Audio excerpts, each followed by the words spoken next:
So Senate Government Operations, it is Tuesday, April 20th, 4:20, and here we are. Some of you got that, some of you didn't, but anyway, we are here and we're going to be talking about retirement. And today we're going to focus on the governance part of it. And I did it a little later than I had hoped, but I had a few questions that I thought I would post so that as people are talking about it, they can keep those questions in mind. I didn't get questions from any other committee members, so Gail went ahead and posted the ones that I have, and I believe they are on our committee page now. Is that right, Gail? Yes. Yes, Okay. they are. And there were just a few of them, but as you're going through your testimony, if you just, then I don't have to ask those questions afterwards. You can address them while you're talking to us. So I think with that, what we'll do is we'll get started with Mr. Galanka and Mr. Henry, are you here on behalf of the treasurer? You are muted. I was really here on behalf of VPIC with Chairman Galanka. Okay, all right. So I'll let you start us off here and talk to us about why this is structured the way it is and what we should be looking at. And just for people's information, we have had a walkthrough of it. So we've had our technical corrections questions answered. But if you would walk us through the suggestion to change the VPIC and how that would work, that would be great. Thank you. You want me to start, Madam Chair? Sure. Okay. Sure. Thank you, and thank you for having me back. I apologize for having to leave the last week's meeting a little bit early because I had a pre-existing pre-scheduled meeting. But I can give you my perspective on these changes as how we develop them. I know Representative Gannon is here as well, and I know we work very closely with the House GovOps Committee in terms of this process. I'll give you a little history. You know, obviously there was the initial proposal for the Vermont Retirement Commission that was proposed by the House GovOps Committee.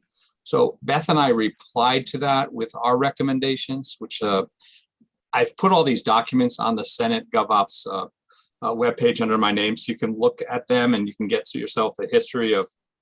I basically just copied everything that we had given to House GovOps from both Beth Pierce as well as myself in comments and how this thing developed. And so a working group of Beth and myself and some other interested parties would get together and we went over the initial proposal and we put down 16 different items which we thought would be helpful for GovOps in the House to look at and consider as they drafted any legislation in regards to VPIC.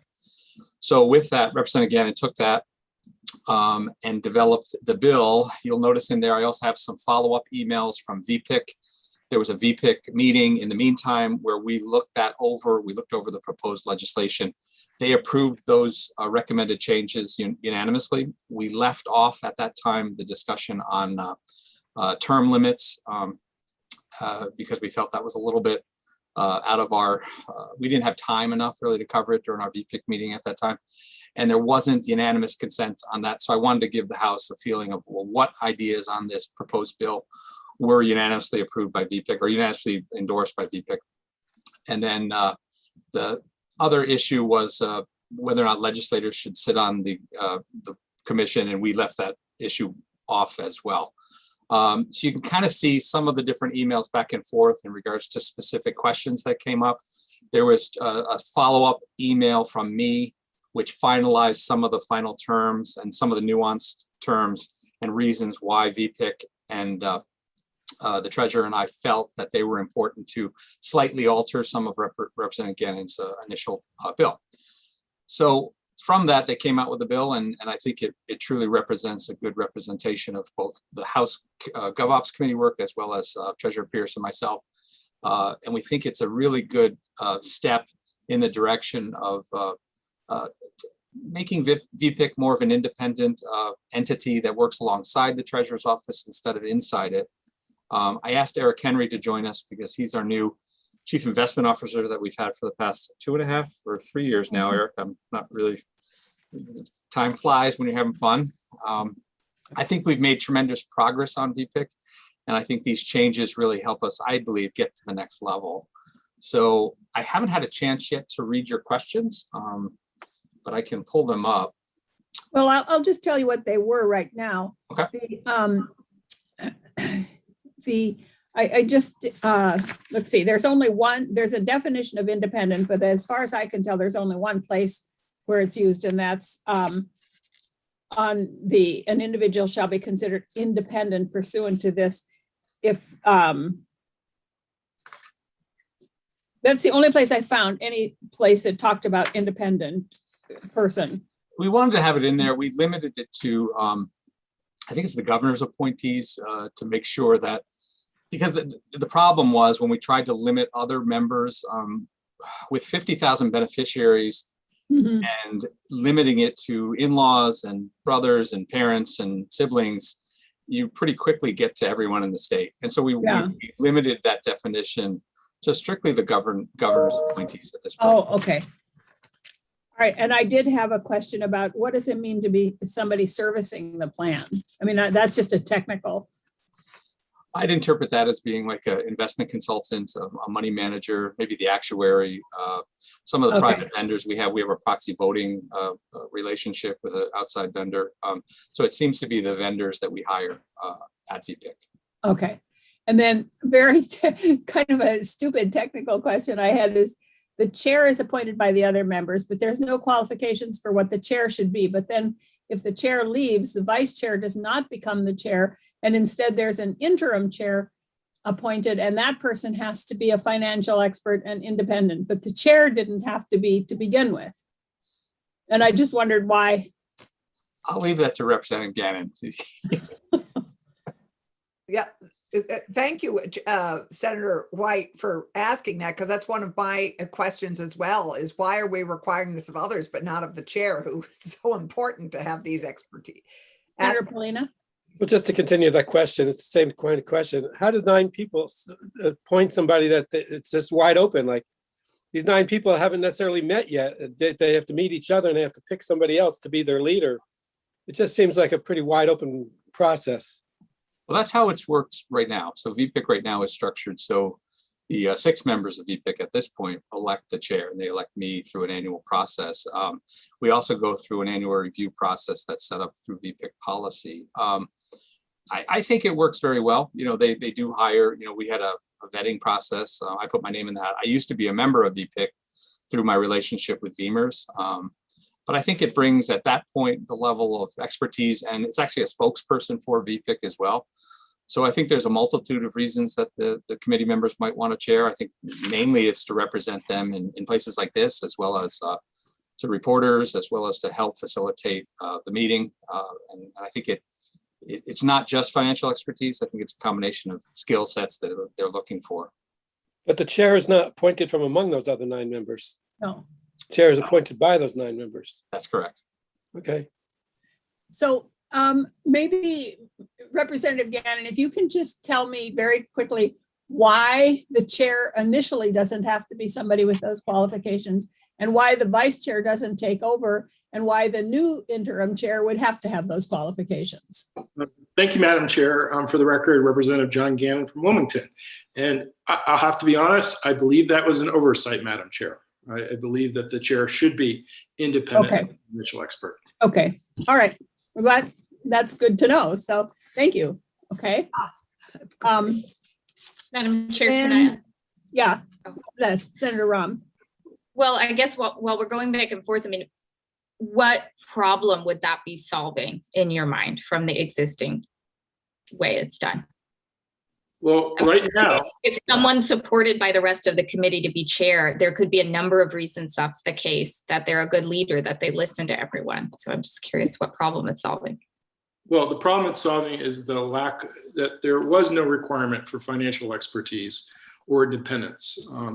So I think if you look at some of the research out of the Boston College Center for Retirement Research, you'll see that having a mix of people with financial expertise on a pension board is very important towards that performance. And so that was the reason that we moved there.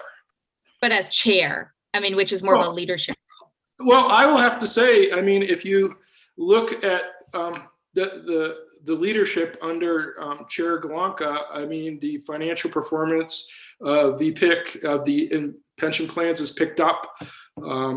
And they've looked at fees. I think it's important that there is a financial expert leading VPIC, because that is its mission, is to ensure that the pension investments are performing well, and that we're setting an assumed rate of return that is not overly optimistic. And under Chair Golonka, they have achieved those things. I mean, it is amazing to me the dramatic turnaround with VPIC under his leadership. Okay. Senator Clarkson? Thank you, John. And I have to say, that's good to know that it was just an oversight, because you guys did such good work on this generally.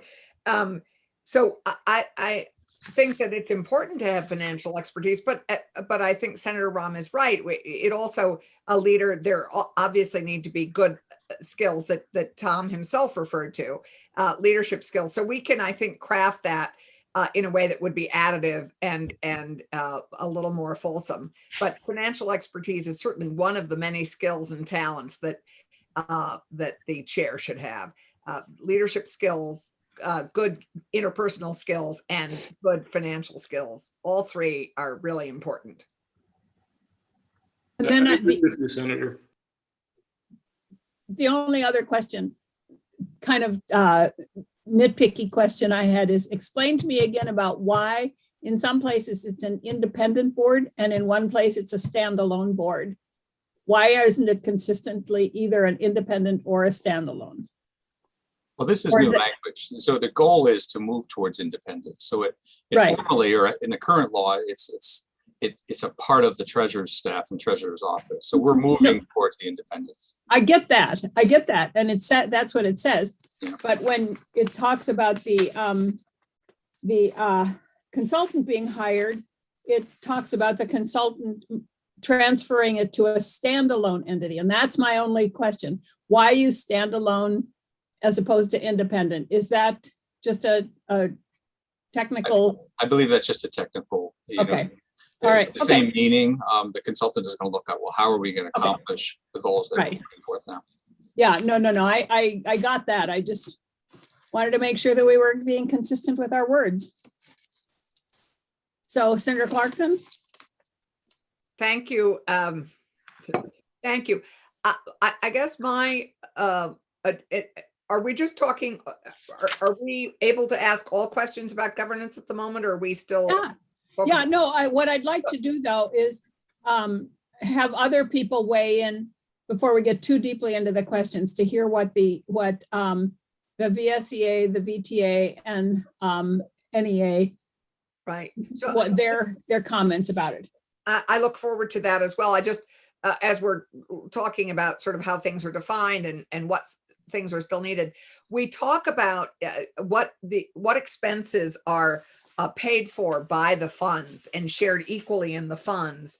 I found that the Chris Roop's fiscal note was very useful as I went through this bill to look at, and all the costs and per diems and expense reimbursements are identified as being covered by the various funds equitably, but it doesn't mention the salaries for the four professionals, the chair and the three other paid professionals. So I was just curious, how are they being paid? Are they being paid also out of the retirement funds? And Sure.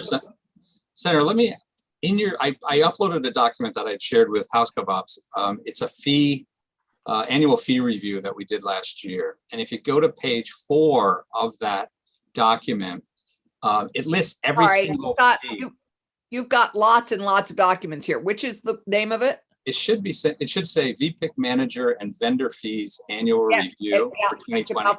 It's about the 5th one down, or 6th. That's correct. Okay. Now that lists every fee we pay, that some you see, some you don't. whether it comes out of an individual investment management firm that charges back into the trust, or if it's the separate consultants. And what you're talking about is investment staff. Yeah. And investment staff is lined out there at about $360,000 a year. So right now, we pay our staff, the 3 staff people, a collective total of about $360,000 in the budget.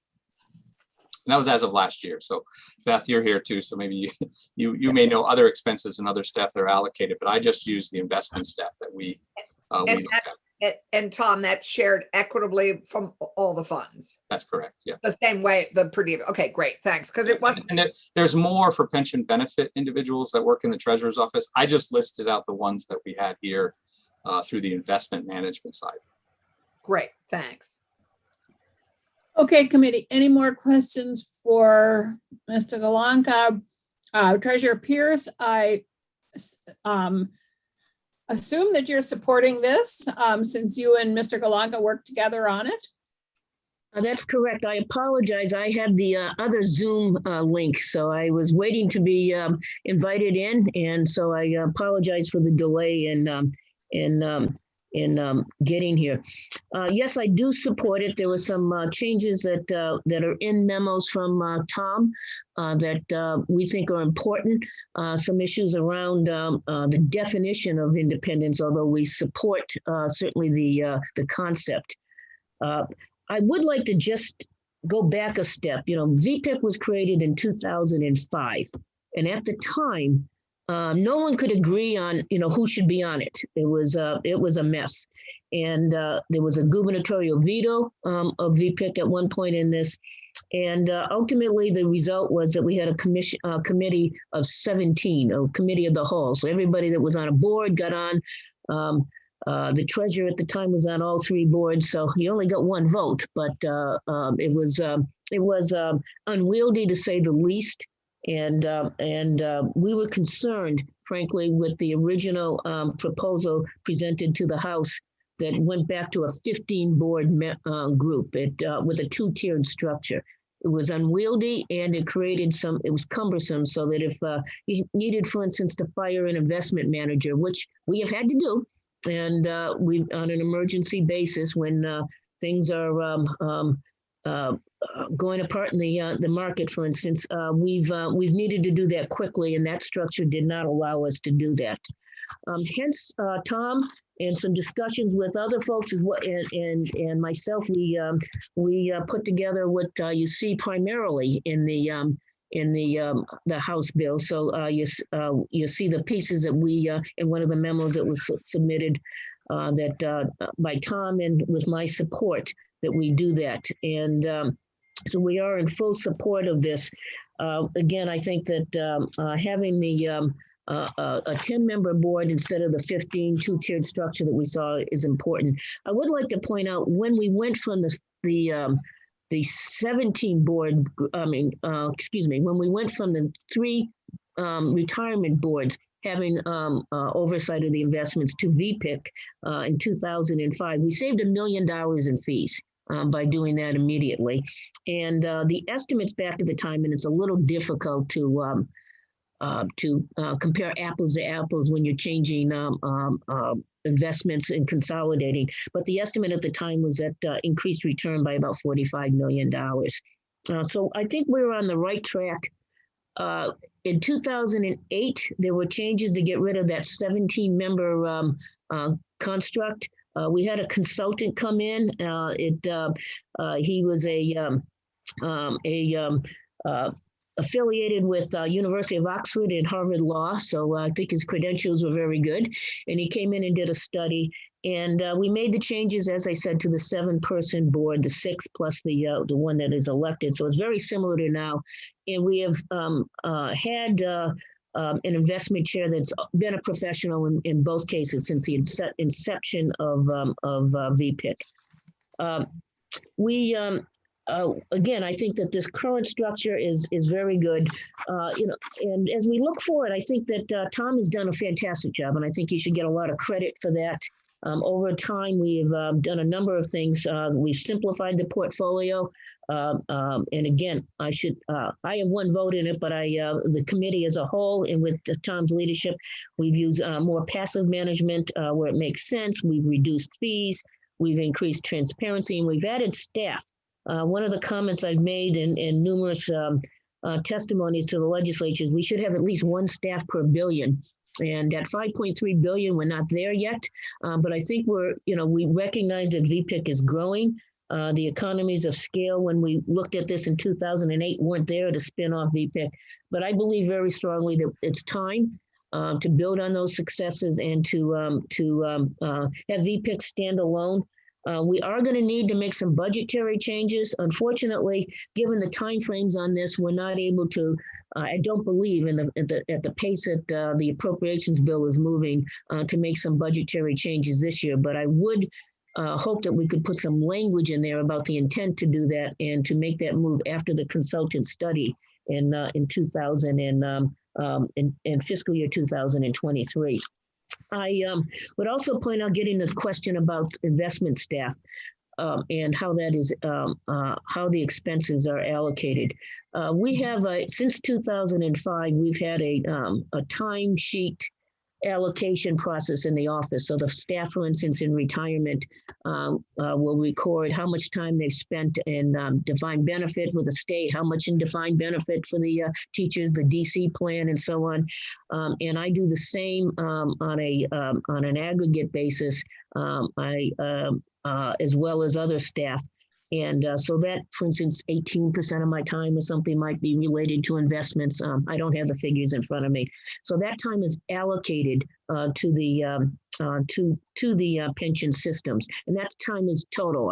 The time for in each system would be allocated to some extent to VPIC.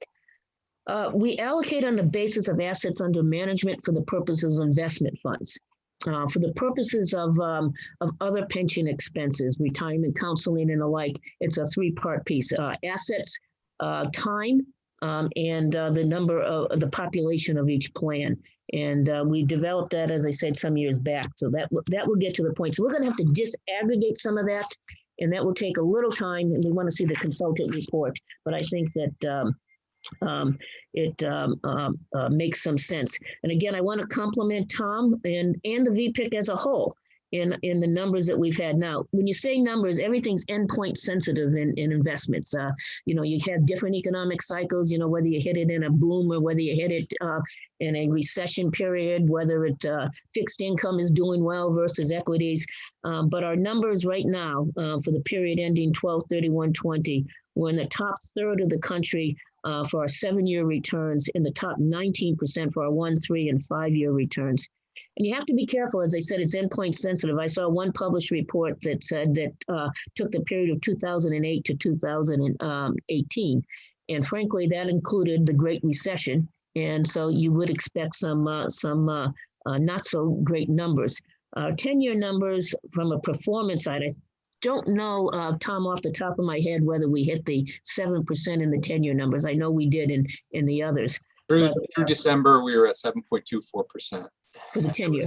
It was the bottom 70th percentile. So you show the improvement, but it was still 7.24% at the end of December 31st. So we did exceed our assumed rate of return at that point. And when I take a look at the 5-year period or 10-year period, we have 5 above, 5 below. So you're in a period of the assumed rate of return. A couple of those low points were tough times in the market, the meltdown in China and Brexit, which both of those happened at the end of June. It never fails that as you're looking at this thing, and the measurement point is June 30th, the market will recover after that. But it does, as I said, it is an endpoint sensitive. And again, I think that over the years, we've taken a critical look at the governance structure. We've made changes. It's time to make this change now. Again, we build on our successes, build on the last several years. And again, I also want to compliment the staff that we've had in the office in the leadership of the last 2 CIOs, Matt Considine and Eric Henry. Eric is on the call here. As far as the professionalism goes, and I know there's been a lot of comment, I would support the current bill that says that the chair should be a expert. I do believe that the vice chair will be there and can add to that leadership. But given the complexities of the market and the role that a chair would take, I think that it's important to have an expert. Now we do now. And I would point out, I took a look at our board construct right now, and we have a pretty darn good board. We have the chair, who's a registered investment advisor, and I'd let Tom elaborate on his great credentials if you'd like to hear those. I love the great school of Notre Dame. I thought I'd throw that in, Tom. But we also have a gubernatorial appointment that is also a registered investment advisor. The second gubernatorial appointment was a CEO of a major company for many, many years. One member of the employees, and we think about that and say, well, you know, they're employee members, and I think they add value and a good perspective to the board. But one member has a degree in math and an MBA in finance. One of the other three has a degree in finance. I might be an MBA. I don't want to, I believe that's the case. And the third member has a long history of years of experience with VPIC and has taken the training that we have. And I've been doing this work for 40 plus years. So I think I know something about the game as well. That said, you could have a different governor and a different treasurer that have more politics in mind than investments. And, I think we've been very nonpartisan. Again, I think that the qualifications of these board members is very good. People spend time thinking about that, but it could be a different case in the future. And codifying this, put it into statute that you need that type of expertise and board members. And I think that is important. That they would represent 30% of the total, as well as the employer members that are appointed by various groups. I think that it's a good combination. I think it codifies that. And I would go back to the BC study that Representative Gannon pointed out. It also says beyond the professionals, it says you should have skin in the game by employee representatives too. The 15 board member concept that was originally produced over and presented to the House had board members 3 out of 15. And I think that was a little light. And I think 3 out of 10 is a good place. I know I'm talking a long time on this because I think these are salient points, but I do support the bill in concept. I think that some of the proposed changes that we have submitted make sense, and we would urge that those be included. But as VPIC has also supported this in a special meeting in concept as well. So I think that we should move forward on this, and I would urge the changes in the that have been recommended. But I think the concept is great, and appreciate the time. And I'll be happy to answer any questions. Thank you. I do have two kind of general questions. First of all, is the chair a voting member? It doesn't say. The chair would not be a voting member. Okay, except and I think that. Yeah, I think that should be made clear. Yeah. That the chair is not. Members, I'm sorry, Senator. I was going to say with 9 members, if they're all present, it's not likely that we'll have a tie, but there are Right. occasions when it may happen. Yes. I don't think I've ever voted in the 5 Okay, years. I just think we need to make it clear because it Okay. does say for the others that they're ex officio voting members Mhm. and the others are assumed to be voting members. So I just think we need to make that clear. And why did we choose looking at the asset and liability study every 3 years instead of 2? I'll let Tom answer that question as our investment expert. I think that asset liability is extraordinarily important. I guess you could go, I would go either way on that. I think that 3 years is that the asset liability or the experience study? They're talking about the experience study. I think That's what I thought. she's That's what I referencing. thought. We look Yeah. at the assets and liabilities on an annual basis anyway. So we can talk, Eric could Okay, address it's the that. experience study, yeah. The experience study is where we have to hire an independent, or we have our actuary run the experience. And that's a more expensive and intensive sort of review of the different levers that make up the pension plan. So we lowered it from 5 to 3, and I think that's a good fix. Any more than that would be a little bit cumbersome every single year. Yes. Okay. Okay, other questions of, yes, Senator Rahm? Maybe you touched on this briefly, but can you tell me what the previous practice was to now with determining the actuarial rate of return? I think before they had to consult, the VPIC had to consult with the other 3 governing boards, and now they wouldn't. Can you speak more to that change? Certainly. So the pre-VPIC, by the way, each board hired its own actuary. Thankfully, it was the same one, but you could end up with a different scenario. In fact, they had different investment advisors at one point.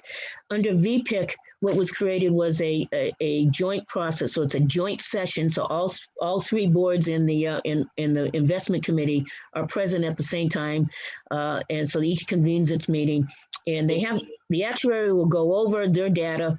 Our investment consultant will provide their input into the process as well, and then there's a vote by all 3 boards as well as the investment committee. They have to agree under that model. And if they did not agree, you would not make a change to the assumption, which I think was not a very good construct. Right now, we had a 7.5% rate of return. We really needed to move that down. And if we did not have agreement by all 3 boards in the VPIC, it would not change. You'd still be at the 7.5, which would result in having an unfunded liability that wasn't representative of where we think it should be. So I think that moving the investment committee are the experts on investments. They're the experts on the economic data in terms of inflation, for instance. So we believe that that they should be the board or committee that weighs in on those economic factors.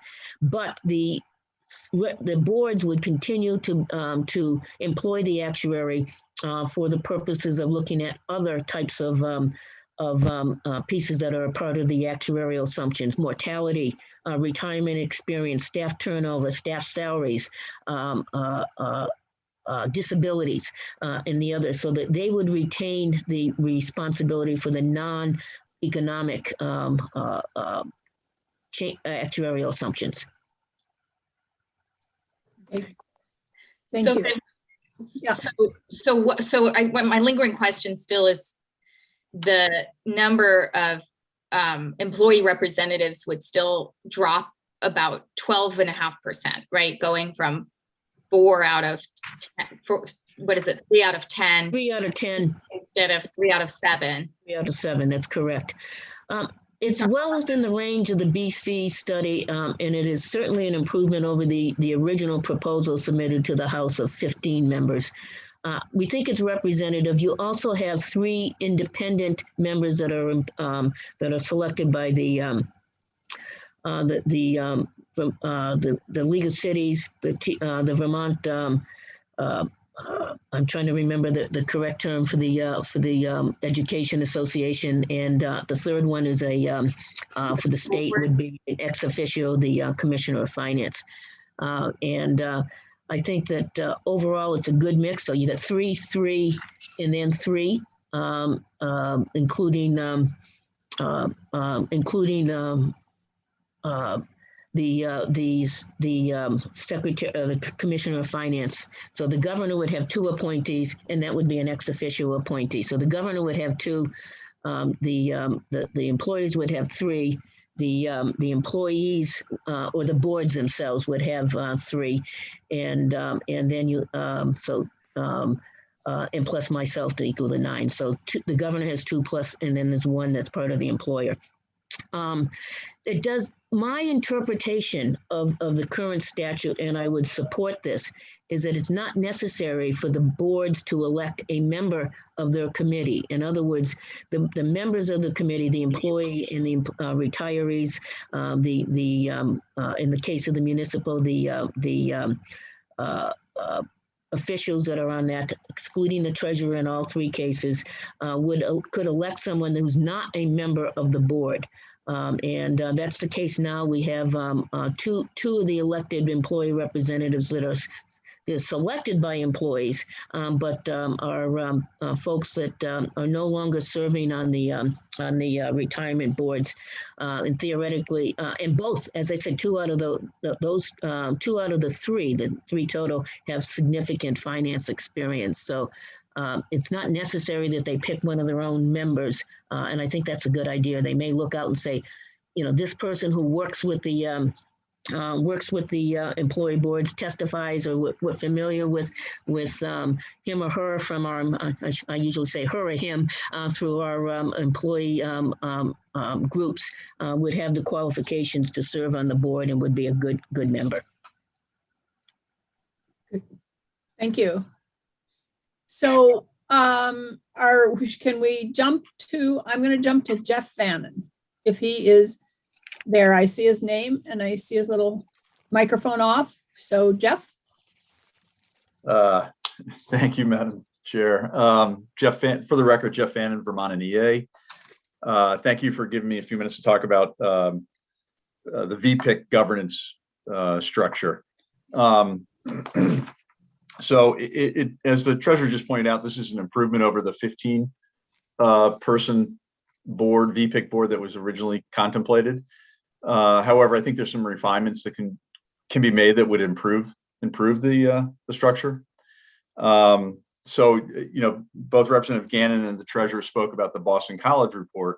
I would have, and I did testify in the House, that the Boston College report, I would suggest, supports the current structure of VPIC. We have 7 members, 3 of whom are employee members, or plan participants, if you will, and 4 are non-plan participants, and fewer rather than more elected officials. The Boston College report also talked about not having too many elected officials on it, and we've added to that. So actually, Madam Treasurer, the governor now has 3 appointees, whereas before he only had 2. So the governor's picked up an appointee. His appointee is the Department of Financial Regulation Commissioner. So that's picked up. So I think, that's one, and I testified about that in the House. So we didn't think that was right. We thought that pick should be removed. I also still, again, in the House, I testified as to, I'm not sure why the VPIC chair should have a 20-year term limit. Seems awfully long. And one of the criticisms of any board is that people who stay too long on any board get too cozy with their investment advisors, the staff, whomever. And that cozy relationship often gets in the way of anybody asking the tough and critical questions that a board member needs to ask of staff and of consultants. And so by lengthening the term, or giving them a 20-year term limit, we just think is too long, and actually could work to the, there's been much about independence and financial expertise and being distant, if you will. I think this goes in the absolute wrong direction, and the chair should have the same term limit as all the other members of the board. Let's see. And, as just an overall comment, we think that there needs to be balance in the VPIC board. And that would be balance between plan participants and non-plan participants. And that's how we see it, is not necessarily employer or employee. It's who's in the plan and who's not in the plan. So that's the balance that we're seeking to obtain and think is important for VPIC. Many boards in the ERISA world, in fact, all boards in a multi-employer arrangement, are equal number of employee and employer representatives. I think that has bode well for them in large measure. I used to work in that arena, and you get decisions. You get decisions that are hard fought sometimes, but eventually people get around to agreeing with the other side, if you will, because you have to make decisions that everybody knows it, and it's tough. So I think that's why there's great value in having that struggle and then getting to a consensus where people agree with the direction. So I think that's why we're seeking balance in plan participant and non-plan participant. So, I think that's, the sum of the testimony. I'm sorry, on I don't want to give you a page number because that will be wrong, I'm sure. But in section, was it 523, which on mine is page 11 of the bill of 449, section of D, subsection D, policies. And I said this in the House, and I think it's later written, but it wasn't caught where I was thinking it should go. The commission shall formulate written policies and procedures deemed necessary to appropriate to carry out its functions, etc. I thought it was necessary to put written, so it was clear. Where are you again, Jeff? Yeah, I knew It's you were on page 11 of H449. It's page 11, top of the page, D, line 3, under policies. assuming you're on this. It's a pagination the same way. That's No, right, well, Senator Clarkson. Yeah, well, that's anyway where you are, whether it's, Okay, for us, it's page 11 of 449, I'll catch up. where it says the commission shall formulate, and Jeff is saying written policies as opposed to just Okay. formulate Yep. policy. I worry about people having policies that are not written down, and it's hard for anybody, God forbid the pickle truck takes somebody out. We want policies to be written to make sure that we know what they are. What about the ice cream truck? The pickle Well- truck sounds pretty sour. It's from a former colleague of mine who's called the pickle truck. You never know when the pickle truck's coming. So, but and that's why you want policies to be written down so that we all know what they are. I think it's just important. Call me a lawyer, but sometimes that's important. And with that, I'll cede the remainder of my time to my colleagues, Mike O'Neill and Steve Howard. I'm sure they have some other additions that I missed. You don't have to cede time. We have time. Okay. But I'm just going to ask you how Yes. you would change the makeup. So we have 3 members from the retirement boards, and we have 2 employers of them. Do you consider DFR an employer or to represent the employer? Again, I see them as planned participant and non-planned participant. So in this case, the commissioner of DFR, Mike Pichak, who I think is listed as a possible witness later on, is appointed to his job by the governor. Right. So that's where I get to 3. The governor now has 3 appointments to VPIC, whereas before, or in the current law, the governor has 2. And I see that, the governor's appointments, whether it's the 2 up front in section, subsection 4 or 7, the commissioner of DFR, they're non-planned participants. So what the balance I'm, striving for is a balance between planned participant and non-planned participant. So I guess my question around that would be just what the treasurer was talking about, is that for example, the VSTERS board could appoint somebody to VPIC that was not a member and was not a planned participant. So then that would skew the balance there again. I mean, I don't know how you would do that so that you say all those 3 people have to be planned participants. And my understanding is that Mike Pichak might be a planned participant. So. Right. I guess if the VSTERS or VSERS employees on that board saw fit to appoint somebody who was not a participant for whatever reason, I think they should be afforded that opportunity to do so. Okay. But that's the planned participant, if you will, making that appointment, not somebody making it Okay. for them, if you will. Yep. Got it. Okay. So you would knock out DFR or one of the governor's other appointees? Or do you don't care? Yeah, yes, that's correct. I don't, and I testified earlier, I didn't care how you got there.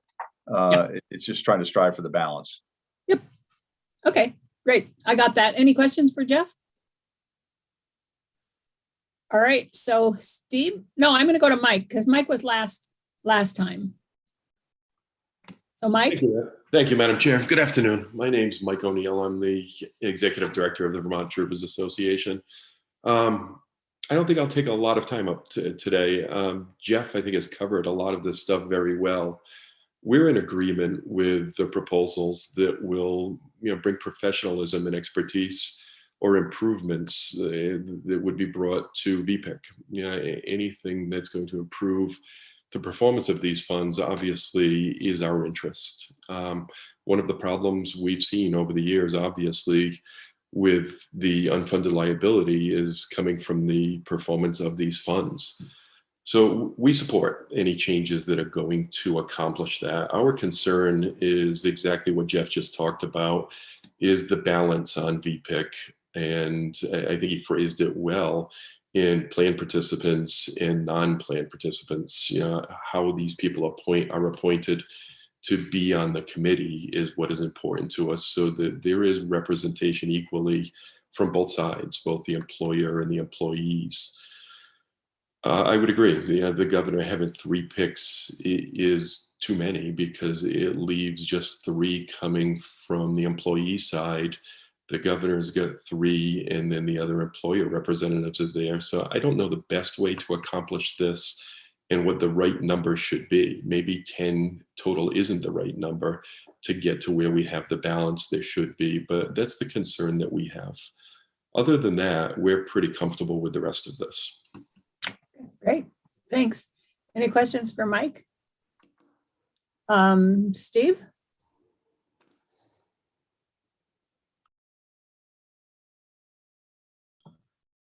Good morning, Madam Chair, and good afternoon, Madam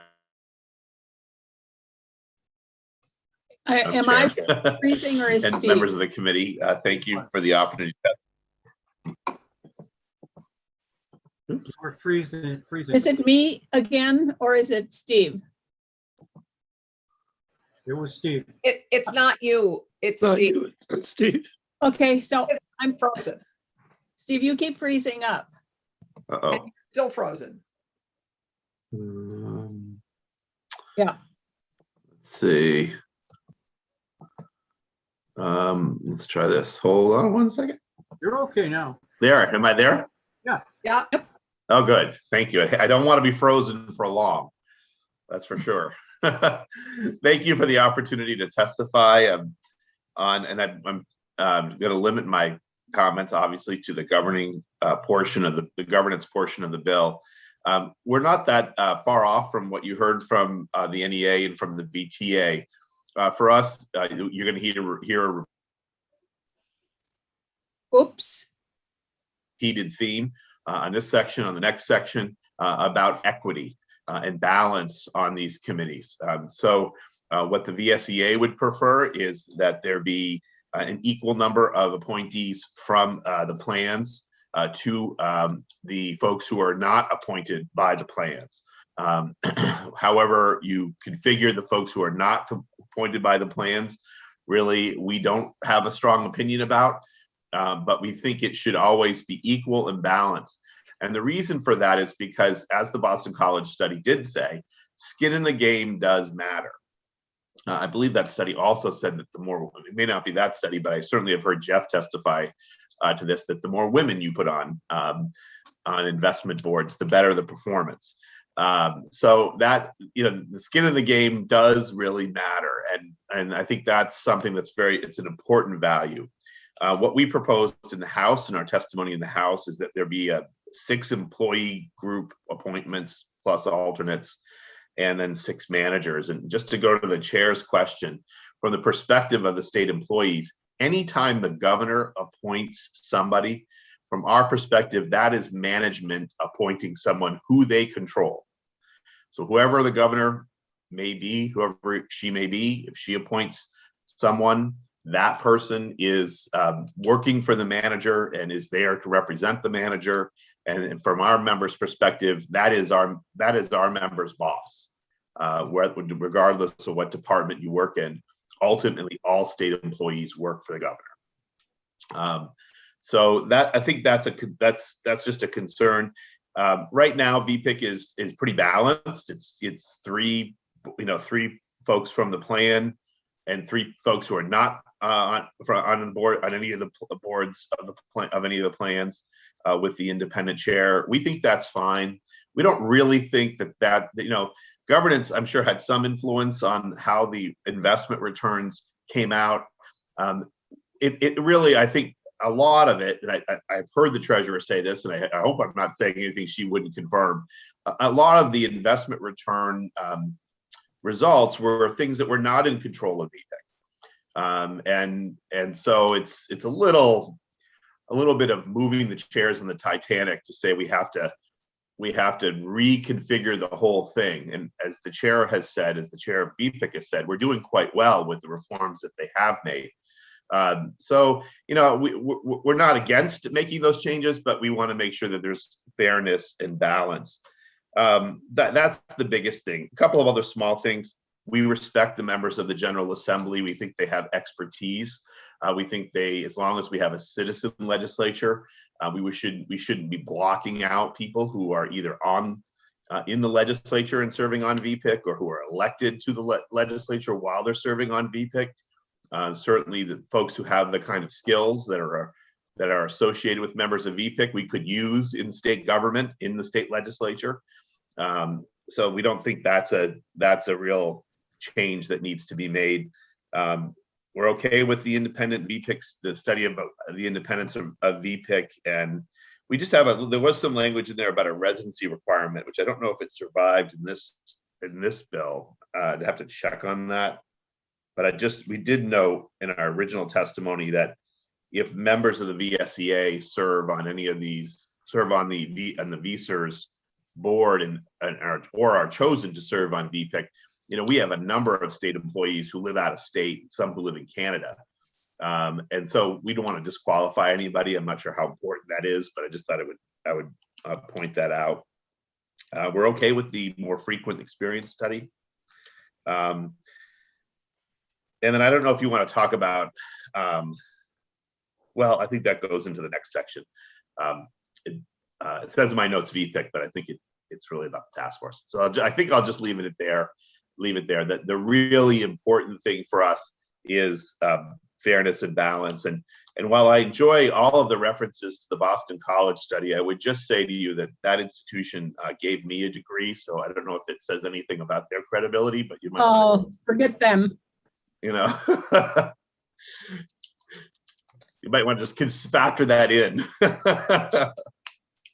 So I do have a question for all of you. You've talked about employees and employers. Where do you put the treasurer? The treasurer is neither. Well, for our members, she's an employer.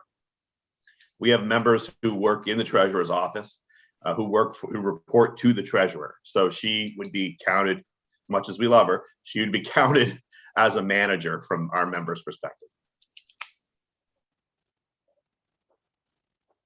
Okay. So when you talk about 6 employee representatives and 6 managers, you're including the treasurer in there, and you're talking about 12 people and the chair. Yes, however you configure it. I mean, that's just how we testified in the House. That's what we thought made sense. But however you configure it, as long, in our view, what's important is that the number of folks with skin in the game who are actually dependent on the outcome of these investments for their livelihood or their survival once they retire, that number should be equal to the folks who are not. The folks chosen by the boards should be equal to the folks who are chosen by somebody else or appointed by the statute. Okay, even if the person chosen by the board does not have skin in the game. Even if the person doesn't have skin in the game, yes, we think the boards should there should be a balance there. Okay, all right. Any questions for Steve at this point, Senator Collmore? Thank you, Madam Chair. It's not actually for Steve. I feel a little bit like we're moving chess pieces around a table here. I'm curious as to how similar the proposed VPIC composition of the board is when you compare it to similar states in terms of the number of folks on the workforce and all that sort of stuff. Not that that's the super answer, because we don't always have to do what all the other states do, but I'm trying to get a general sense of how this compares to maybe other states with sort of similar size workforces. Maybe Tom can answer that better than anybody. I don't know. I can probably at least try. No states do it exactly the same way, but there are a number of states that do it similarly to Vermont, where you have a separate investment committee that focuses just on investments. And then you have underlying pension boards that handle the benefits and other more appointee positions. In most states, it's really, particularly the ones that have investment focus, they try to emphasize the financial expertise versus employee versus employer group. So I think if you look at a lot of investment committees or commissions or whatever you call it, it's more geared towards the investment side. And you also have to understand that we're fiduciaries for this trust.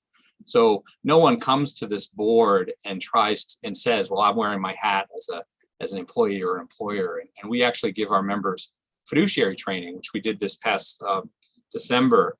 And that's one of the principles of being a fiduciary. You leave that hat outside the door. Your sole purpose as being a commissioner of this new entity will be to serve the beneficiaries of the plan. And sometimes you come up with difficult decisions. And one of those would be the rate of return assumption. And that's why we've left it in this body, because political influence could make that decision go either way. And we've tried to insulate it here at VPIC. I don't think you're going to get one right answer. I think when you get more than 10 people, though, it gets more difficult. And so I think that's why Beth and I recommended keeping it 9 to 10 members, at least 9 to 10 voting members. In regards to the governor's appointee, I know I heard that come up. The governor has 2 appointees right now out of a voting body of 6. So that's 33%. He's getting 3 voting members if you count that the commissioner out of 9. So that's 30, that's 30%. So it's about the same, slightly less. So I think you really have to look at the voting members versus alternates and how this new structure is. So we tried to maintain equity in all of these interest groups. It's hard, but I think we've achieved pretty close balance to what the current VPIC is as our starting point. So I don't know if that answers your question. No, it does. Thank you very much. Madam Chair, and Senator Colomer, would it be all right if I added to that? Sure. Sure. So I think that when I looked at structures at other states, Maryland, for instance, did a very extensive study a few years back, 2018, I believe. What we see is what I think generally what Thomas said, where you have a board that also has an investment committee, that you have that 2-tiered structure, a little bit like what I saw in New Hampshire. And where you see the investment committee, you have a little bit more emphasis on professionals. I can't speak to the New Hampshire model because I have not looked at that in any length, but I remember seeing that that organizational chart in the original piece that the House looked at. So I think that makes some sense. I would agree also that, now we're talking about, I think 12 members. Was that where we ended up with this, with Steve's proposal, 12 plus 1, or is it something in that range? Well, it's just 12. 12, okay. And I think you're starting to get a little large.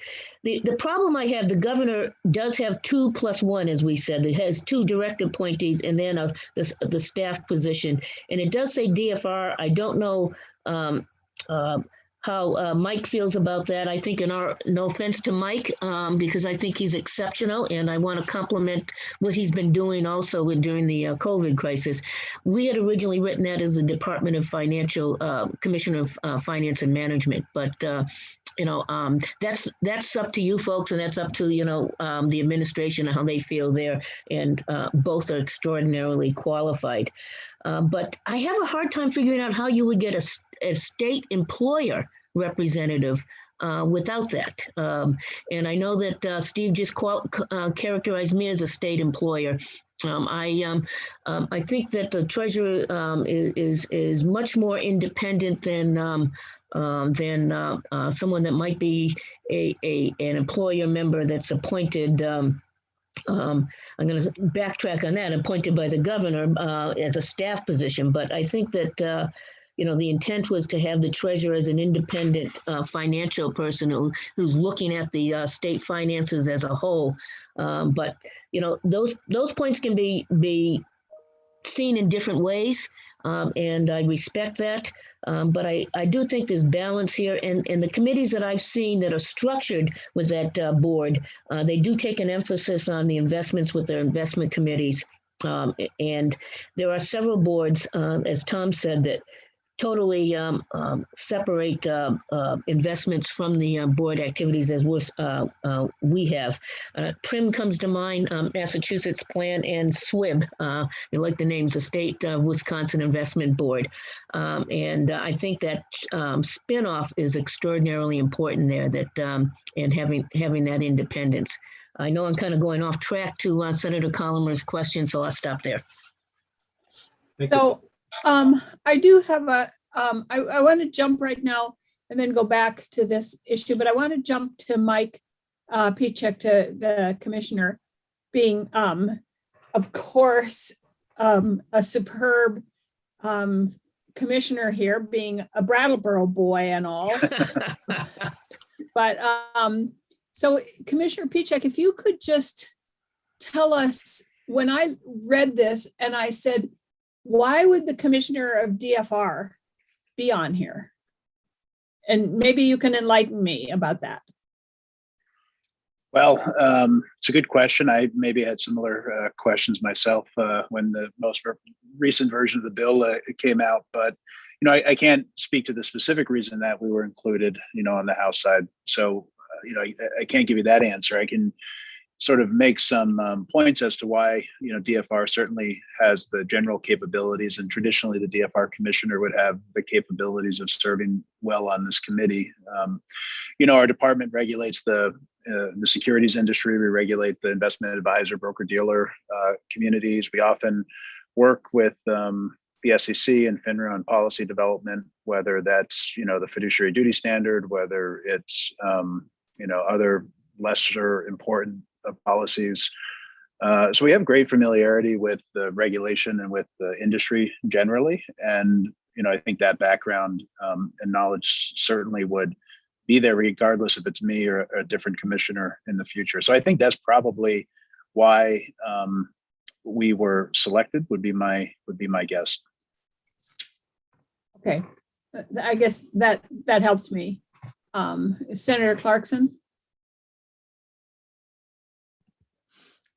I think that the commissioner of DFR has the most, other than the treasurer, but I mean within the administration, is the commissioner with the most expertise of both regulating and securities. I think it makes actually great sense to have the commissioner, the DFR commissioner, as a member of this board if we're looking to actually further instill financial expertise in this board, which is so important to managing our pensions. Okay, any other questions? Or Karen, we have not heard from you yet. And thank you, Commissioner. I don't mean to dismiss you already, but you're welcome to stay. But you answered my question, and I think it's just a matter of where we go. Great. Well, thank you for inviting me, and hope everybody has a great afternoon. Thanks. Bye. Karen? Thank you, Senator, and thank you for inviting us. We had a couple of questions around this. We're not going to weigh in on the issue of what the relative balance needs to be on the board. We do have, as it's written, one member from VEMR's and one employer rep from VLCT as part of the board.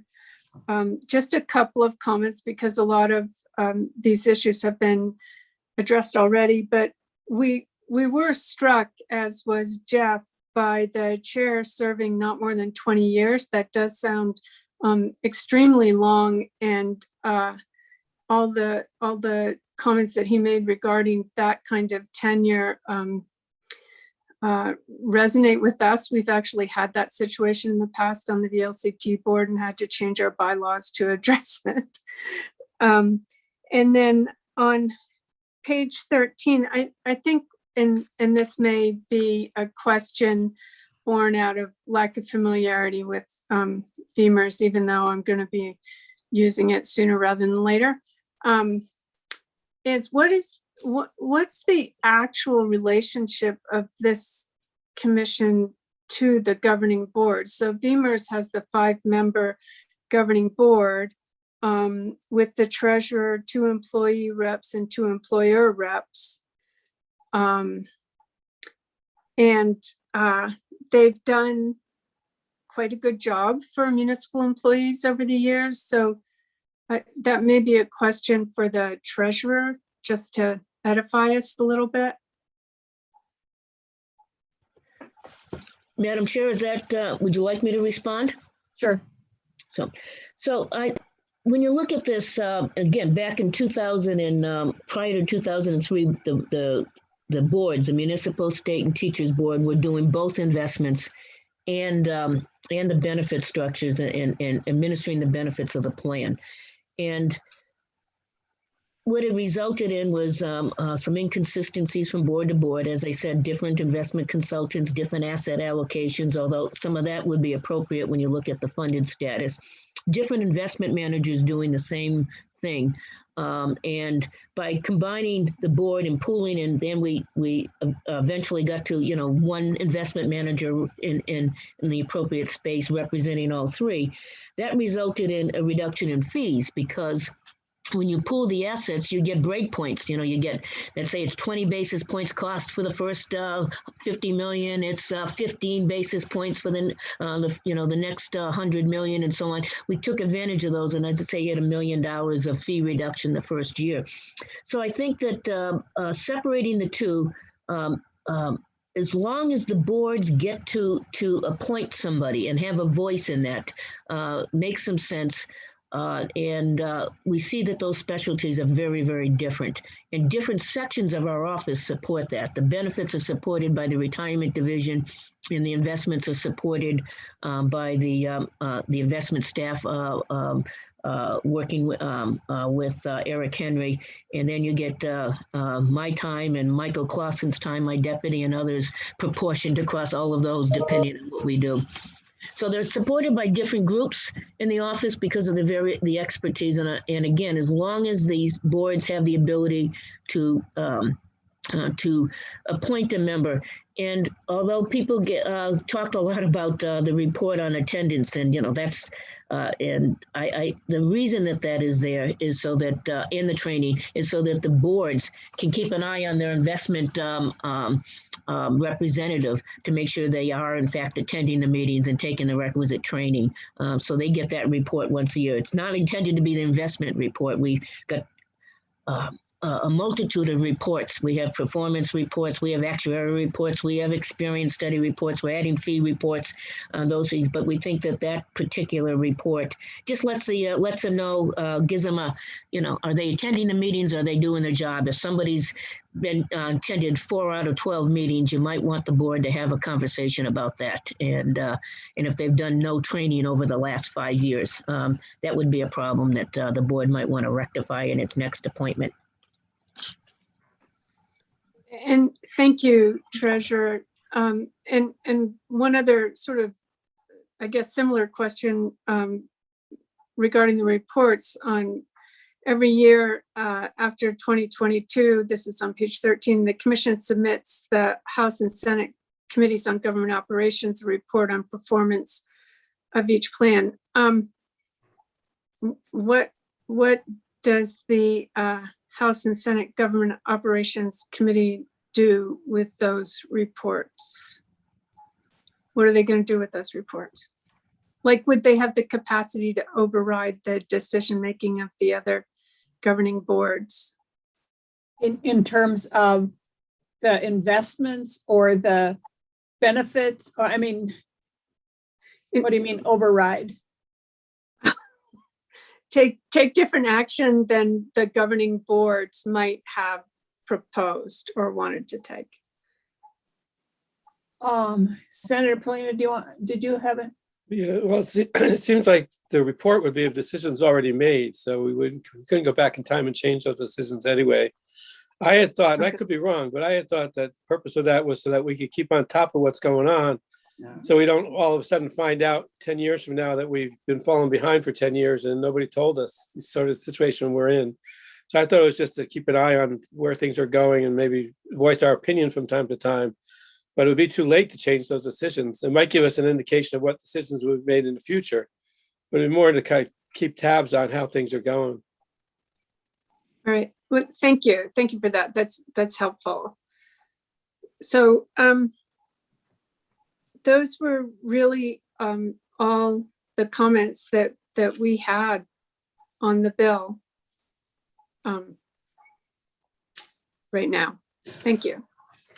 Thank you. So in looking at this, I see that I think there are a couple things that I'm going to try and pull us to some kind of action here on some things if there are.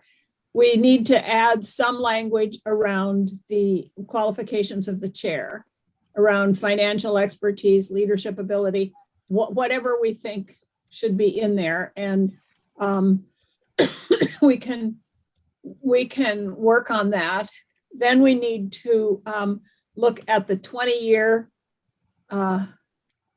term, which does seem to me pretty long also.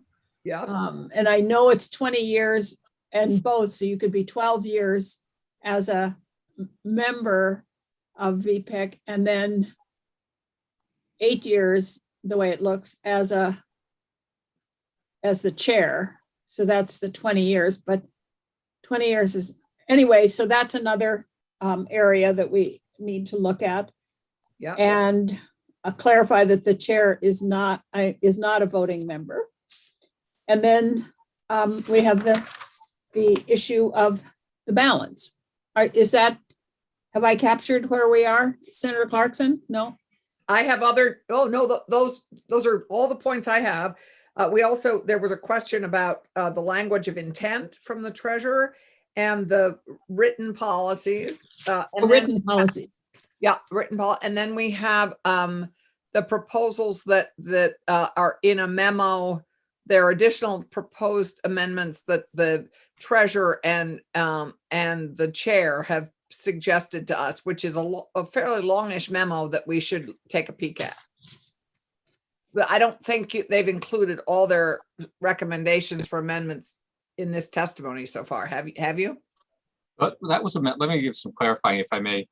Okay, because I that was a memo we gave to House Gov Ops. I just wanted it for reference. I'm sorry. I thought they that did. was I think they incorporated most, if not all, of those. In okay. Yeah. That wasn't. I didn't read. I just thought that was for us. No. Sorry. Jen, Okay. Comment on that. I think the one big issue that remained was the definition of independence and whether that created some exclusion of folks.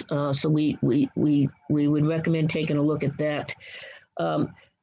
There's one other thing that I wanted to point out that I think is very helpful. Getting to your point, Senator Polina, the investment reports are available on our webpage back to 2005 and the actuarial reports back to 2001 on a quarterly basis. So you do get to see that. And I think that it's great to send that to you folks.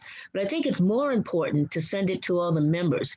And one of the things we had in the proposal was that we would send some type of, not necessarily a document, but maybe a link to a dashboard with all the relevant information for our members, so that I would say that not everybody that's a member is probably an expert on investments or an expert on actuarial science. As I'm not an expert on engineering, you would not want me building a bridge, for instance. But I think that it's helpful for them to see that. They already get an annual benefit statement, so they understand that. And we just went live a few months back. I want to thank our retirement division with an online product that lets you go on and take a look at your benefits. So maybe that's a place where we could put that dashboard. But I think that would be very helpful. And one more question, getting to the point of what would you do with that data? I think it's informative and you can ask questions, but I would think it would be a very, very dangerous thing for someone to suggest that that the legislature should dictate investments. That's why you have a committee. Why, you'd be in trouble. Big trouble. We'd all be in trouble. Yeah, you I mean, can't. we're a citizen legislature. Ask my banker about my financial acumen. I'm not going there, Madam Chair. Okay. Jeff? Oh, I'm sorry, Senator Polina, you had a, Well, that's okay. Well, okay, I'll just be brief. I just think the dashboard idea and giving information to all the members is a good idea. I would just really plead that it be done in plain English so that people can actually understand it and not be like annual reports we get from companies that we own stock in, or you don't understand it and you can't read the writing because the font's too small and whatnot. And you might also want to look at providing it in more than just English, in other languages as well. That's all great suggestions, sir. And we will bring those back to our staff because we would agree that it's just good suggestions. Thank you, sir. Sure. Jeff, did you have a? Yeah, just to, I appreciate the conversation, and sometimes that sparks thoughts, and it goes back to what Senator Rahm said early on, which is, there was some conversation earlier about how the current structure of VPIC is three employees, if you will, and 4 others, so it's 7, if you will, and the 3 and 3 and the chair is Tom Galanka, as we know. And so that we heard a lot of discussion earlier with Representative Gannon, who's not here now, but about how they changed course recently and have been doing better and better, and appreciated all that good work and adjustments they've made, which then gets back to Senator Rahm's question, which is, I'm not sure what problem we genuinely are trying to fix here.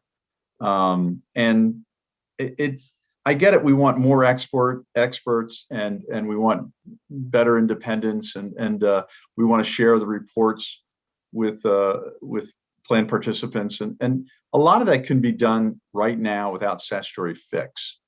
And so I'm left with a feeling here of I'm not sure what problem we are genuinely trying to fix by adjusting the current structure of VPIC and the good work that we all have said is happening. So I'm left with that thought, and I don't have an answer to Representative Rahm's question either. I saw Senator Rahm's, I'm sorry. I saw Tom raise his hand. Thanks, Madam Chair.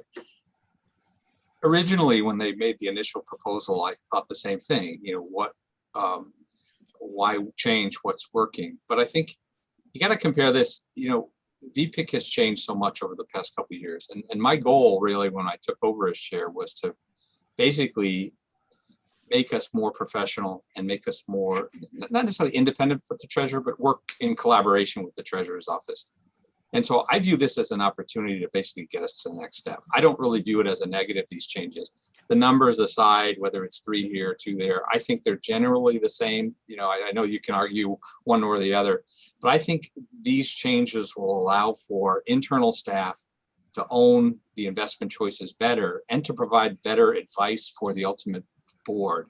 And I think the person to hear from really would be Eric Henry in this regard. And because I think he's brought in a level of institutional investment knowledge that I'd like to sort of, become standard going forward. You look at how much we spend out of state for investment management fees for the $5.4 billion that we invest in. It's $20+ million a year, and we're paying only $360,000 on our internal staff. What I would like to see is just this internal staff maybe taking more control, becoming more professional, and utilizing our dollars that we are spending in a better way to increase performance. And so I guess Eric can talk to the staffing and how that can benefit VPIC, but Beth's been tremendously supportive. Our fear is that without Beth, it could go either way. You could get a treasurer in there that doesn't believe in DB plans, that wants to scrap the whole thing, and we'd have a very difficult time managing these funds. Conversely, you could have the other side of the equation that could be advocating for use of these funds that wouldn't be appropriate, that could harm investment returns. And so the issue of independence to me is the most critical. It's not necessarily the staffing or the numbers in equity. I think it's the idea that we've grown up enough that we can work more collaboratively with Beth. And I think Eric would be great to sort of expand on these ideas. Okay. Madam Chair, may I make a comment? Yes, please do. For the record, Eric Henry, I'm Chief Investment Officer, and technically I report to the treasurer on her staff, but I spend the bulk of my time working with the committee. At the beginning of this hearing, you asked me whom I was representing, and I paused because I don't really distinguish between my role working with the committee and working with the treasurer. It's so seamless right now. We've been able to collaborate to achieve a lot of good over the last 2.5 years. We've lowered fees. We've avoided some major losses. We've streamlined the portfolio. We've made it easier for the small staff to oversee. And our concern is not how it's working now. The concern is what happens after Treasurer Pierce. Tom mentioned a few things that the next treasurer might not be supportive of funding the DB plan, might not be supportive of preserving the DB plan, not be as beholden to her fiduciary duty as the current treasurer is. And beyond that, longer term, having the staff report to an independent committee, much like we have in Massachusetts or Wisconsin or Montana or a number of other states with this structure, having the staff report to an independent committee makes it easier to attract and retain talent from an investment standpoint. The reason for that is that the talent that you're attracting, whether it's a CIO or a deputy CIO or analysts or entry-level investment people, they're not subject to the whims of a political nominee. Those political offices turn over, those personalities change. And the concern is that when you're trying to attract and retain talent, you want to keep them around for a long time, longer than one treasurer, longer than two treasurers, because these investment programs, they take a long time to implement and a long time to build. And if you're changing direction from an investment standpoint every couple of years, it's very disruptive, it's very inefficient, it costs a lot of money in fees and lost returns. So our view is that this, having a separate committee to oversee, to attract and retain the staff is a best practice, not only for participants of the plan because they get more continuity in who's overseeing their portfolio, but for the taxpayers because there's a more consistent long-term plan to the portfolio. Madam Chair, I just want to point out that I'm not leaving, not planning on leaving anytime soon, but just thought I'd point that out. But in addition to that, I agree, the politics could get involved, you know, depending on who's the governor, who's the treasurer. Tom pointed out a really good issue, which is that some treasurers have said we need to do more local investment, and in the process, and those are good things. We do local investments in our office. We've got a great local investment committee. That said, in the pension fund, you know, if you start to do some of that without looking at the investment criteria that we use to select managers, you can get yourself in a whole lot of trouble. And I could go down a list of sole trustees and and investment committees that have made those mistakes, and it's not good to be able to report those losses to the taxpayers. And again, professionalizing the staff. They need to be independent. We're at that point now. You know, a few years back, the cost probably was prohibitive. You know, we did not have the staff. When I first started as a deputy treasurer, we had one investment CIO. We didn't call the person that. We called the person the director of investments and debt. And in that case, he managed the debt for the state, the debt issuance. He managed the investments. And because he was supposed to have so much spare time, he also managed the bond bank. Okay, which so 1/3 of his time presumably was related to the investments of 3 different boards at the time. You know, we spun off the bond bank back to being an independent group. That was a good move. So now his time is half between debt and investments.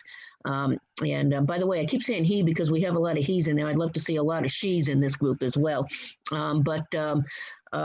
Then now we've moved to a director that is entirely in investments. Although Eric would tell you that he does some work on our deferred comp and some of our other accounts, and we would look to move that to other staff so that he can concentrate solely on the VPIC moving forward. So it's been an evolution. This is the next step in evolution, as all of us have said many times, and I'll stop saying it again. And it takes politics. or the potential for politics down the road. And, you know, I've been doing this for 40 years, but you don't see too many treasurers that have 40 years of cash management and investment and finance experience. Hopefully the next one, many, many years down the road again, will have those same experiences. Senator Clarkson? Thank you, Beth. We feel the same way. Don't go anywhere fast, except maybe to Springfield to get those The cannolis. cannolis. Yeah, we're still waiting for this. I'll get those for you. Yeah. I guess, you know, I've been thinking about balance, and I think how I view the what you call, Jeff, the participants, non-participants. The third leg of this stool is, of course, the taxpayers of Vermont. The taxpayers are participating in helping finance this. Yes. And so I would say I view the non-union members as being the other balance, which is the taxpayer. And I think it's completely fair for us to be considered. I'm very independent of all this, of all the things that we've talked about, and sadly independent of a lot of financial expertise as well. But I am a taxpayer, and I have a vested interest in how these pensions do and how sustainable they are. So I think as we look at balance, we also need to remember the taxpayer as a key piece of this balance. Senator, I would absolutely agree with that. If you take a look at the employer representatives that we're looking at, one from the School Board Association and one from the Vermont League of Cities, they're representing their constituencies that are part of this. And whether it's DFR or finance and management, I think that they are as well. And again, I'm having a hard time figuring out how you would appoint a member to be the employer representative for the state that would be other than an employee of the state, because we don't. That's the plan itself. And but that said, I think that you're absolutely right. Employers, now this plan is for the benefit of the members of the system, and under IRS code, that's very clear that we make decisions for the benefit of the members of the system. But I think they go hand in glove on this, and the reality is that maximizing your investment return is in the best interest of the members, and it happens to be in the best interest of the taxpayer as well. But if I'm looking at this, if someone's asking, you know, that we should do some action that we would think contrary to good investments, without naming any in the past. What I would say there is that we would not want to be compelled to do that with a lot of pressure or members that are, again, more political. So that would be the balance. I'm having a hard time, and I'm certainly willing to talk about, you know, how that 2+1, that ex officio state employee would work. I think that that's something you should probably have some more discussion on, but I think it's important to have a balance. Essentially having that third member somehow representing the employers. And maybe there's a few workarounds on that. I'm thinking of one, and I'm doing this off the cuff, but maybe the employer members of the board, the state board, elect an employer representative, which could be a member of the board, or like in the other cases, a member, someone with investment expertise that they would want to select. So maybe that's a way. It's not a gubernatorial appointment. This is off the cuff. So as I'm saying this, I know that I'm going to have some folks say, "But you forgot about this. But you forgot about this," and all that along the way. But maybe the employer members, which would include the Commissioner of Finance, it would include the Commissioner of Human Resources. Those are the two, and perhaps I don't know whether you would want the treasurer, because again, I bristle at the idea of, that I'm representing employer or employer. I think I'm both, but and I think I'm nonpartisan. But that might be a solution to this. Is that if the employee members are selecting the employee, maybe the employer representative is, and they would have to. That would be a thought in this. And again, this is off the cuff, and I'm sure that Tom, Eric, Representative Gannon, maybe the three employee representatives that we have today are all going to say, but you forgot about this. But there are solutions. Okay, so what I'd like to do is there are some things that I think we can decide right now. We want written policies. Yes.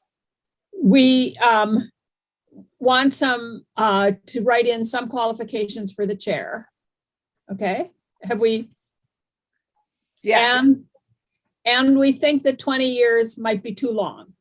Yes. And I don't know what the answer to that is, but it seems to me, I don't want us to keep, at some point we have to start making some decisions. And I think that the issue of the balance is probably the one that's going to take the most discussion. So I'd like us to leave that alone for right now and see if we can make decisions on the other issues.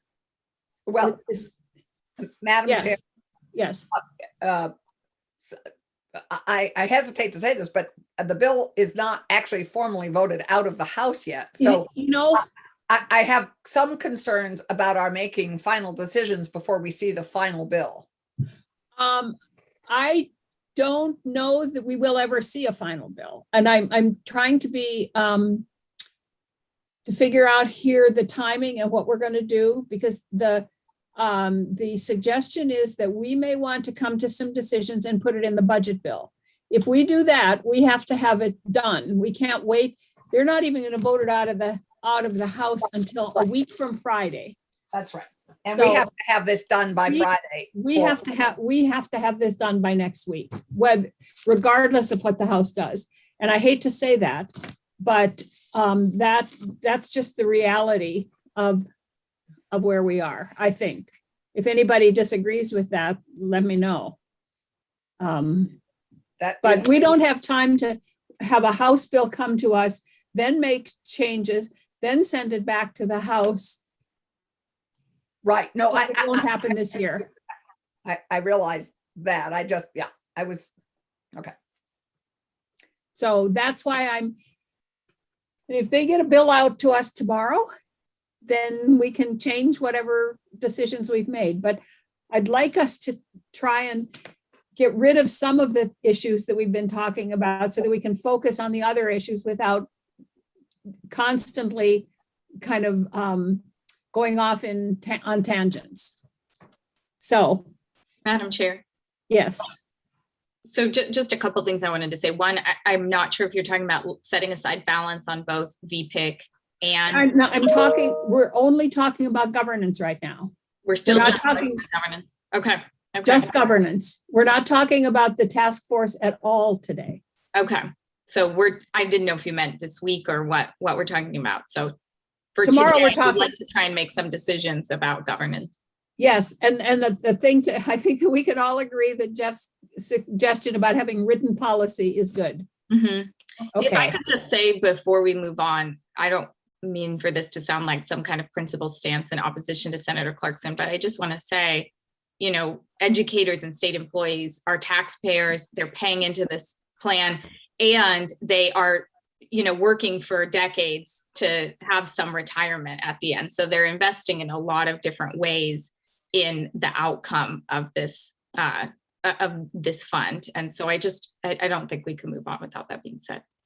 Yeah, no, I agree, but I don't want to talk about balance now. Okay, please.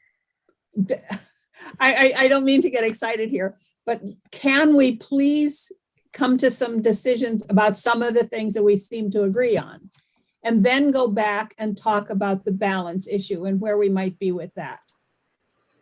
Because if we keep on kind of going off, we're never going to get anywhere, and we have to be done with this by Friday. Okay, that's the bottom line. Or we won't. We're right here. It won't happen this year. You're keeping us very focused. I don't think we've actually gone off on any tangents. You've kept. Well, I just want us to focus now. Written policy. Okay, are we okay with that? Yes. Okay. Okay, good. 20 years. Is that too much? Yeah. Too much. Okay, what should it be? 12. What are the others? The others are 12. Tom? Since I'm probably the only one with experience being both an alternate, a member, and now chair, I think I'm uniquely qualified to answer this question. I think the role of the chair is significantly different from a member or an alternate. So I think if you're going to have alternate, or if you're going to have chair limits, you should decouple service from either of the other roles. And the reason I say that is because an alternate is like sort of training. So I also think you should decouple alternate roles from the other term limit, but that's a different issue. I think that's where you run into problems, because it takes a while to go from alternate to member to chair. And then if you limit them, you may have, if 12 years had been in place when you first started, I'd be off next year, 2 years from now. So I think that's one comment. And the second comment on this you should think about is this position already has a out clause for all existing members. It's not a set term you have. It's an at-will employee basically of the 9 other members. So they already have an out clause. And by limiting a future board from being able to make a decision on who they want to represent them, take me out of the picture. I think it's very limiting from a board as they get closer and closer to that term limit. So that's an argument for not having term limits for the chair and just striking it completely. I do like term limits because I think it does offer transition. But I also have served on boards where you don't want to limit board options, particularly if they get someone, say 10 years from now or whatever, say you get Warren Buffett or you get somebody else that you want to have able to represent you. You always have the ability to get rid of them with a 6-person vote. So I'll leave it at that. So did I understand you to say that you should also decouple members and alternates so that members have a three-term limit? That's how the House bill that's how the House bill has it now. No, they have members and alternates have 3-term limits, which means that if you're an alternate, you couldn't have your 3 terms and then become a member. So you're saying decouple it and have. I first don't think members should be limited by the service they had as an alternate. First of all, they don't get a vote. Right. That's so that we need to change that then. Yes, so that members have a 3-term limit. Alternates have a 3-term limit as an alternate, but then they can become a member. Yes. And then they would have another 3-term limit. No, but then they'd be serving for 24 years. I'm sorry, that's just way too long for anybody. Well, if you're an alternate, you're not voting. You're in training. Okay. Yeah, I would argue that the alternate role makes sense to limit it to, or don't count against one of their terms against a regular voting member. So if you're an alternate for more than 1 term, you're not, and then you become a voting member, because that's that natural pattern. You're alternate for a year or 2 or 3, and then you start to become a voting member as a regular member. So if you exclude 1 term from an alternate being as counted in their years of service, I think that would it would limit an alternate from being to serve to 16 years instead of what you're saying, 24 years in that scenario. Yeah, just limit the first term, because that's really the practice that I'm seeing. An alternate serves for a couple of years and then they become a voting member. So that I think would address that. In terms of, I wouldn't count service as a member or an alternate in terms of chair, because I think you're really going to limit yourself for future chair service. So you would just take out the term limit for the chair completely and just leave it? I would recommend that, but if you need it, if you want to have a limit, exclude past service as alternate member. So, and then set your year number off of that. So I do one of the two. If you leave a term limit, make sure it's not coupled with the service as an alternate or a regular member, and then set that year number that you see fit, or get rid of it altogether, because it really is a position that can be eliminated tomorrow by 6 votes. Committee? I'd have to think about it. I mean, this has just been proposed, so I'd really like to think about it. Yep. Senator Rahm? Okay, so you can just tell me we can't introduce new fact patterns here, but what I still I've asked about in the past, I'm not quite sure about is, Tom, it sounded like you receive very little compensation, and I'm wondering how many hours you put in and how feasible it is for someone to serve as chair if they're not kind of retired or affluent, or like, how does this work where someone could serve for 20 years and not really even get paid? Well, they do pay me a third of the salary of the treasurer. So it does help in that. You know, how many hours I've spent on it over the past 3 weeks? I'd say it's been a full-time job. Yep. I anticipate this transition period away from the treasurer's office is going to make this job even more important. And so that's why I wouldn't limit it. I'd err on the side of caution and not limit it right out the start. You can always add some term limitation for a chair, I would imagine. But I envision this position to be become like an executive director position. Okay. And it sort of guides it. Some models have states where the executive director controls both investments and then benefits. So you theoretically could spin off the benefits side, and some states do that, but not now. I'm not suggesting that, but that could be the role this becomes. Madam Chair. Yes. I guess I just missed it in this bill. I didn't see that we had specific compensation identified. Yeah. The chair, and I would assume that the chair would be paid as a full-time professional. We're asking for, you know. The chair is paid a third of the salary of the treasurer. It's in here. But I think that, I think that when we look at the independent consultant that is being hired, one of the things they're going to be looking at is the compensation of the commission chair and commission employees. I don't think we have to make that decision now. I think that's going to come in the report from the consultant. Right. We're going to come up with a report on that. Yes. Good. That needs to be reviewed. Big time. Yes. Well, it will be, because it's in here as what they have to look at. Okay. So committee, I'm happy just taking out the term limit entirely for the commissioner, for the chair. Senator Collmore. Thank you, Madam Chair. So I agree with Tom. If you serve 1 year, and forgive my mixing metaphors here, but if you serve one term as a junior varsity member, it counts against your varsity status when you get there, so that you could only serve 2. I think that's basically what you said, correct? That's correct, yeah. Okay, and I agree with the chair that we'll just take the term limits off the chair.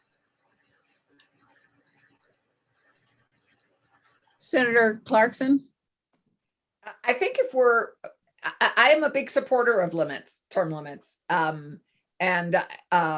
So I would be happy to rethink. I think 20 years is too long, and I'm happy to take Tom's thoughts into consideration.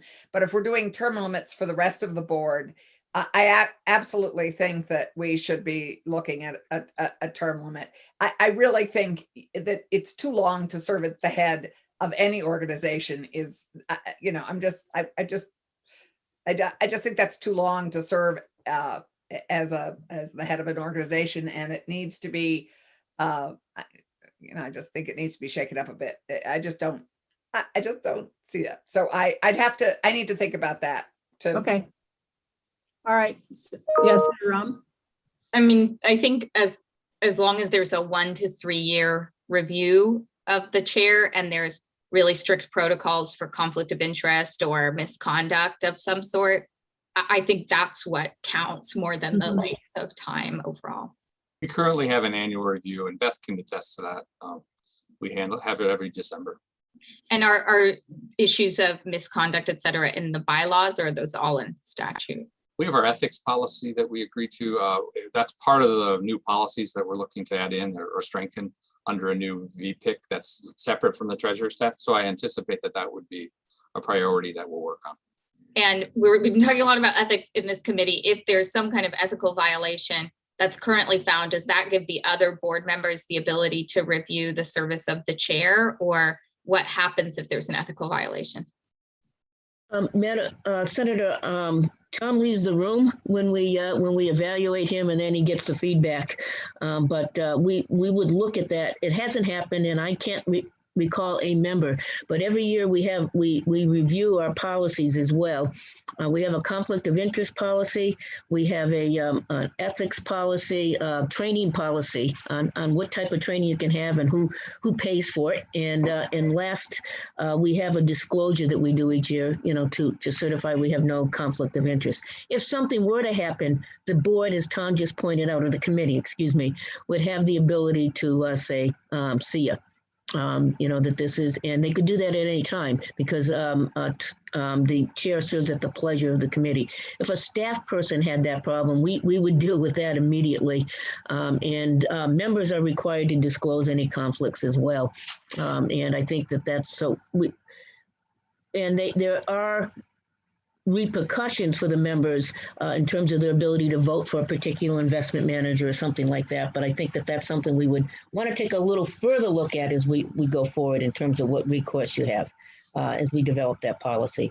But that review is seriously considered as part of our annual review of investment managers, investment consultants, our custodian, and Tom as a key member and essentially an employee of the group. Not well paid, but an employee. So Anthony has a. Oh, I'm sorry, Senator Polina. I just wanted to say that I feel uncertain about this question of term limits. So I'm sort of in the Senator Clarkson field right now. I mean, I just want to think on it a little bit. I see both sides and I've been listening, but I don't have a firm opinion right now. Fair enough. So I think I have to leave in 15 minutes for a chair's meeting. We have 12 minutes. But you can keep on if you want.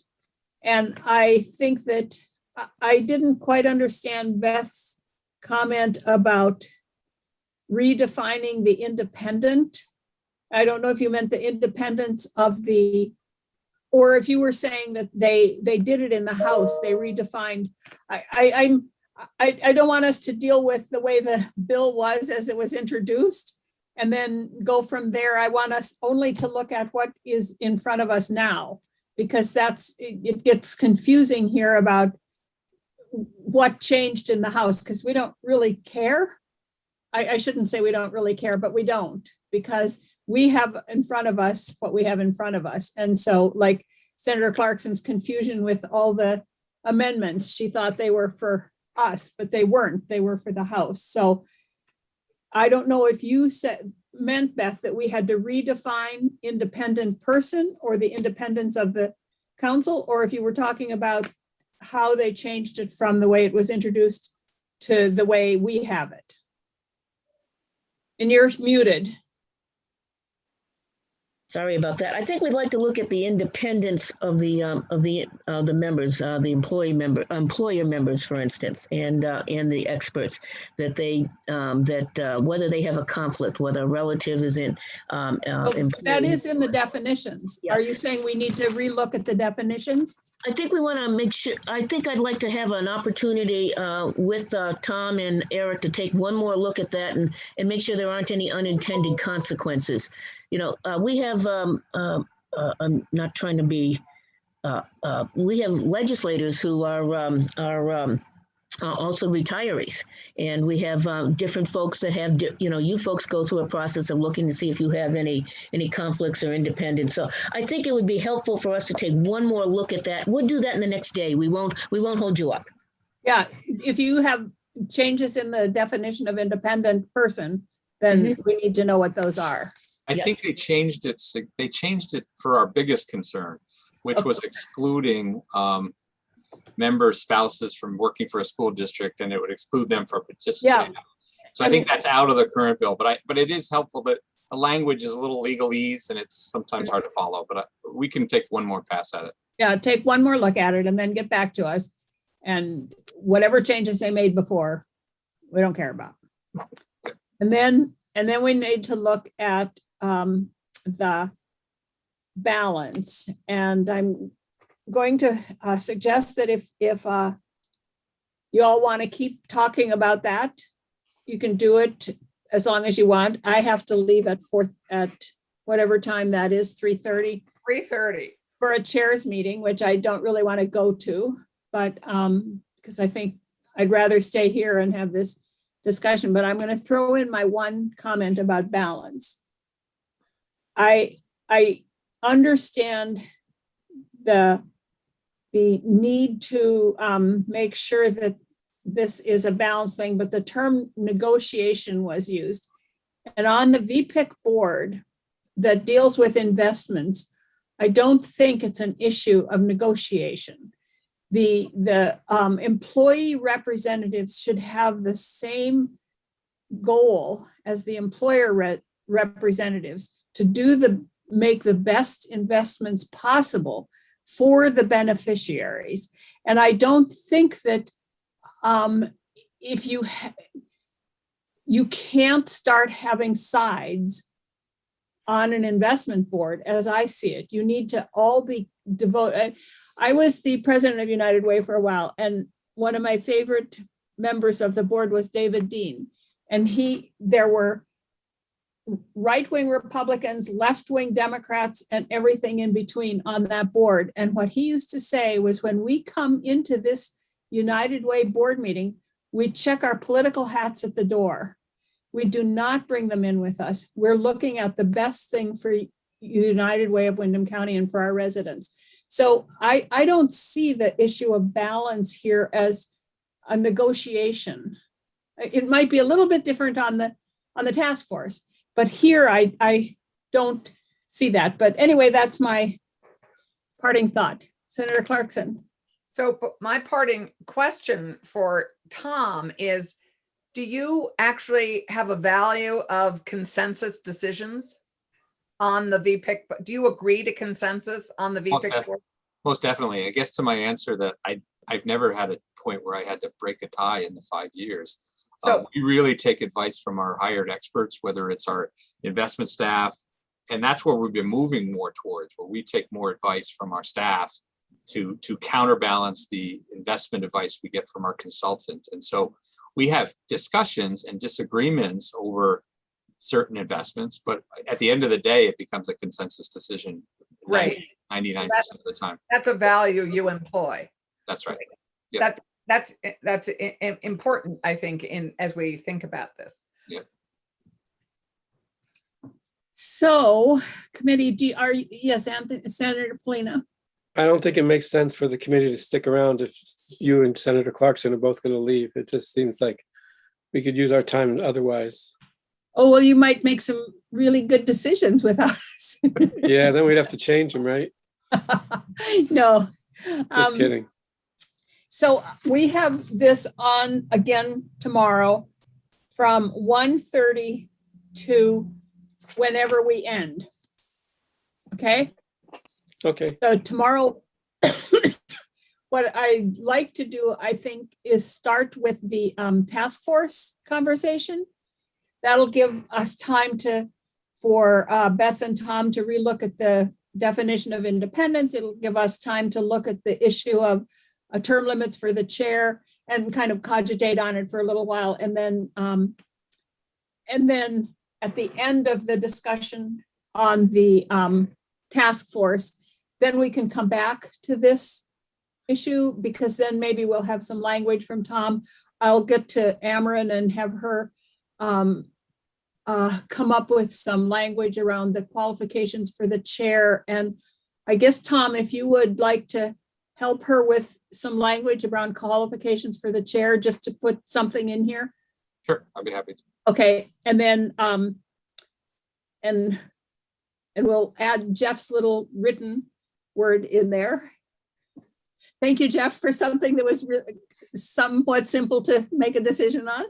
You're welcome. It's small. And just so you know, I've heard rumors that the House Appropriations Committee is, to the point that was discussed earlier, maybe considering 2 or 3 amendments to this bill as you were.